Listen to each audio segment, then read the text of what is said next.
தெய்வம் புரட்சித் தலைவி பொன்மனத் தலைவி அம்மா அவர்கள் தமிழ்நாட்டு மக்களின் உரிமைகளுக்காகவும்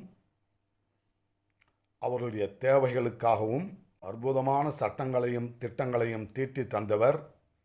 அதனால்தான் இன்றைக்கும் சமூக நீதி காத்த வீராங்கனை என்று மாற்று கருத்து கொண்டோரும் கூட நம் இதய தெய்வம் புரட்சித் தலைவி பொன்மனத் தலைவி அம்மா அவர்களை போற்றுகின்றனர், புகழுகின்றனர், பாராட்டுகின்றனர். அத்தகைய நம் இதய தெய்வம் புரட்சித் தலைவி பொன்மனத் தலைவி அம்மா அவர்கள் முதல் முறையாக 1991 தமிழ்நாட்டின் முதலமைச்சராக பொறுப்பேற்றுக் கொண்டார்.